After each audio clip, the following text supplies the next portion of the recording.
ഈ ബൈബിൾ സ്റ്റഡിയുടെ രണ്ടാം ഭാഗം ഇവിടെ ആരംഭിക്കുന്നു. ഈ പാറമേൽ ഞാൻ എന്റെ സഭയെ പണിയും. പലരും വിചാരിക്കുന്നത് പോലെ പത്രോസേ നീ പാറയാകുന്നു, ഈ പാറമേൽ ഞാൻ എന്റെ സഭയെ പണിയുമെന്ന് കർത്താവായ യേശു ക്രിസ്തു പറഞ്ഞില്ല. പിന്നെ എന്താണ് യേശു പറഞ്ഞത്? നീ പത്രോസ് ആകുന്നു, ഈ പാറമേൽ ഞാൻ എന്റെ സഭയെ പണിയും എന്നാണ്. അതിനെക്കുറിച്ച് പലരും പറയാറുണ്ട്, പത്രോസ് എന്ന വാക്കിന് പാറ എന്നല്ലേ അർത്ഥം. അപ്പോൾ നീ പത്രോസ് ആകുന്നു എന്ന് പറഞ്ഞാൽ അതിന്റെ അർത്ഥം നീ പാറയാകുന്നു എന്ന് തന്നെയല്ലേ? ചിലർ ഒരു പടി കൂടി കടന്നിട്ട് അതിന് വ്യാഖ്യാനം പറയും.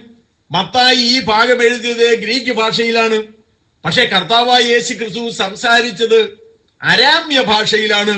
അരാമ്യ ഭാഷയിൽ കല്ല്, പാറ എന്നിതിന് രണ്ടിനും കൂടെ ചേർന്ന് ഒരു വാക്ക് മാത്രമേ ഉള്ളൂ, അത് കേഫ എന്നാണ്. പിൽക്കാലത്തെ പത്രോസെ കേഫാവ് എന്ന് അറിയപ്പെട്ടത് ആ കാരണത്താലാണ്. അതുകൊണ്ട് പത്രോസിനോട് കർത്താവായ യേശു ക്രിസ്തു പറഞ്ഞത് നീ കേഫായാകുന്നു, ഈ കേഫാമേൽ ഞാൻ എന്റെ സഭയെ പണിയുമെന്നാണ്. രണ്ടിടത്തും ഒരേ വാക്ക് തന്നെയാണ് കർത്താവ് ഉപയോഗിച്ചത്. അതുകൊണ്ട് പത്രോസ് തന്നെയാണ് പാറ, സംശയമില്ല എന്നാണ് ചിലരുടെ വാദം. എന്നാൽ അവിടെ ഒരു പ്രശ്നമുണ്ട്. ചില ഭാഷകളിൽ വ്യത്യസ്തമായ അർത്ഥം വരുന്ന കാര്യങ്ങൾക്ക് ഒരു വാക്കേ ഉള്ളൂ.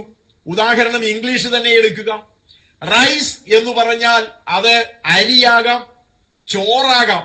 എന്നാൽ ഒരു സായിപ്പ് പ്രസംഗിക്കുന്നു, ഞങ്ങളെ കടയിൽ പോയി ഒരു ചാക്ക് റൈസ് വാങ്ങിച്ചു. പരിഭാഷപ്പെടുത്തുന്നയാള് അത് മലയാളത്തിലേക്ക് പരിഭാഷപ്പെടുത്തിയാൽ ഇപ്രകാരം പറയും, ഞങ്ങൾ കടയിൽ പോയി ഒരു ചാക്ക് അരി വാങ്ങിച്ചു. സായിപ്പ് പറയുന്നു, അത് കഴിഞ്ഞ് ഞങ്ങൾ ഒരു ഹോട്ടലിൽ കയറി റൈസ് കഴിച്ചു. പരിഭാഷപ്പെടുത്തുന്നയാൾ മലയാളത്തിൽ പറയും, ഞങ്ങൾ ഹോട്ടലിൽ കയറി ചോറുണ്ടു. സായിപ്പ് രണ്ടിടത്തും പറഞ്ഞത് റൈസ് എന്നാണ്, ഒരേ വാക്കാണ്. പക്ഷേ പരിഭാഷപ്പെടുത്തിയതായ ആൾക്ക് അതെന്താണ് പരിഭാഷപ്പെടുത്തേണ്ടതെന്ന് നന്നായി അറിയാമായിരുന്നു. സായിപ്പ് എന്താണ് ഉദ്ദേശിച്ചത് എന്ന് നന്നായി അറിയാമായിരുന്നു.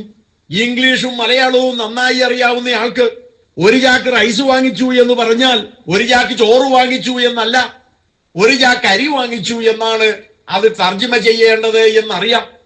ഹോട്ടലിൽ കയറി റൈസ് കഴിച്ചു എന്ന് പറഞ്ഞാൽ ഹോട്ടലിൽ കയറി കുറെ അരിവാരി തിന്നു എന്നല്ല എന്ന് മനസ്സിലാക്കാൻ സാമാന്യ ബുദ്ധി മതി. അദ്ദേഹം അത് തർജ്ജിമ ചെയ്യുമ്പോൾ പറയും, ഞങ്ങൾ ഹോട്ടലിൽ കയറി ചോറുണ്ടു എന്ന്. സായിപ്പ് പറഞ്ഞത് റൈസ് എന്നാണ് രണ്ടിടത്തും. പക്ഷേ പരിഭാഷപ്പെടുത്തിയ ആള് ഒരിടത്ത് അരിയെന്നും മറ്റൊരിടത്ത് ചോറെന്നും പറയുന്നു. എന്തുകൊണ്ട്? സായിപ്പ് പറഞ്ഞതിന്റെ അർത്ഥം ഇംഗ്ലീഷും മലയാളവും അറിയാവുന്ന ആ വ്യക്തിക്ക് നന്നായി മനസ്സിലായി. സായിപ്പ് പറഞ്ഞത് റൈസ് എന്നായതുകൊണ്ട് രണ്ടും അരിയാണെന്നോ അല്ലെങ്കിൽ രണ്ടും ചോറാണെന്നോ ഒരാൾ വാദിച്ചാൽ അർത്ഥശൂന്യമായ ഒരു വാദമാണത്. അതുപോലെ ഒരു പ്രശ്നമാണ് ഈ വിഷയത്തിലും ഉണ്ടായിരിക്കുന്നത്. കർത്താവ് പത്രോസിനോട് പറഞ്ഞു, നീ കേഫായാകുന്നു, ഈ കേഫാമേൽ ഞാൻ എന്റെ സഭയെ പണിയും.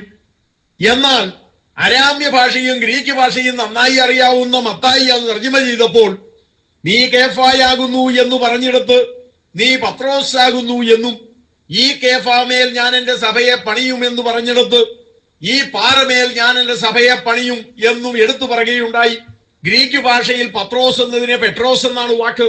ആ വാക്കിന് കല്ല് എന്നാണ് അർത്ഥം.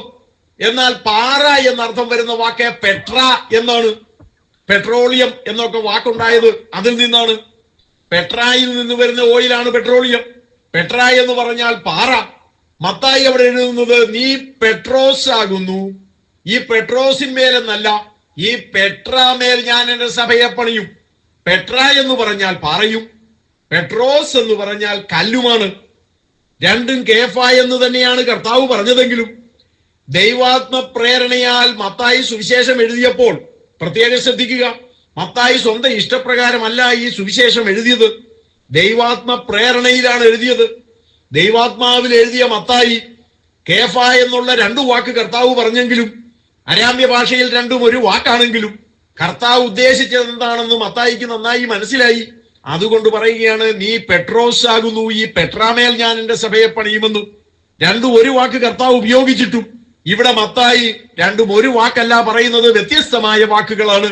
കാരണം മത്തായിക്ക് അറിയാമായിരുന്നു ക്രിസ്തുവാകുന്ന പാറമേൽ പത്രോസാകുന്ന ഒരു പ്രധാന കല്ല് കർത്താവ് എടുത്തു വെക്കുകയാണ് അവിടെ ചെയ്തത് എന്ന്.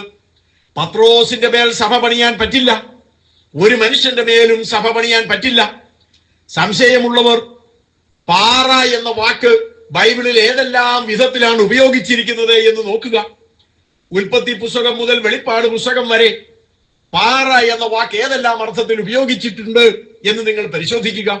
അബ്രഹാമിനെ കുറിച്ച് പറയുമ്പോൾ ഇസ്രായേൽ ജനം എന്ന് പറയുന്ന ആ ഒരു വലിയ സംഘം മുഴുവൻ അബ്രഹാം എന്ന പാറയിൽ നിന്നും വെട്ടിയെടുത്ത കല്ലുകളാണ് എന്ന് പറയുന്നുണ്ട്. അങ്ങനെ ഒരു മനുഷ്യനെ കുറിച്ച് പാറ എന്ന് പറയുന്നത് ഒറ്റ പ്രാവശ്യം മാത്രമേ ബൈബിളിലുള്ളൂ. അത് അബ്രഹാമാകുന്ന പാറയിൽ നിന്നും വെട്ടിയെടുത്ത കല്ലുകളാണ് ഇസ്രായേൽക്കാർ എന്ന് പറയുമ്പോൾ മാത്രമാണ്. അടിസ്ഥാനം എന്ന നിലയ്ക്കല്ല അവിടെ അബ്രഹാമിനെ കുറിച്ച് പറയുന്നത്. അബ്രഹാമാകുന്ന വലിയ പാറയിൽ നിന്നും ഇസ്രായേൽ ജനങ്ങളാകുന്ന കല്ലുകൾ വെട്ടിയെടുക്കപ്പെട്ടു എന്ന് മാത്രമേ ഉള്ളൂ.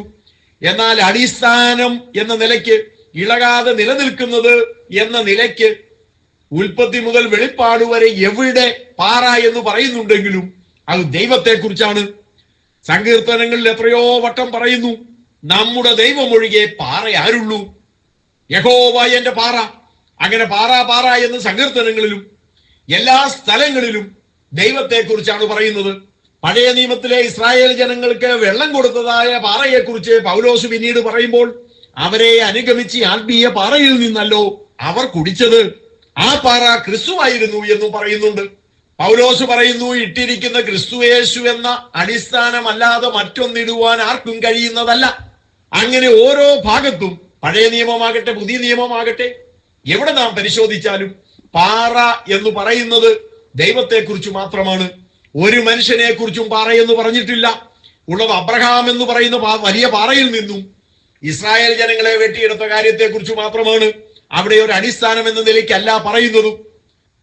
ഈ ബൈബിൾ സ്റ്റഡിയുടെ 2ാം ഭാഗം ഇവിടെ അവസാനിക്കുന്നു.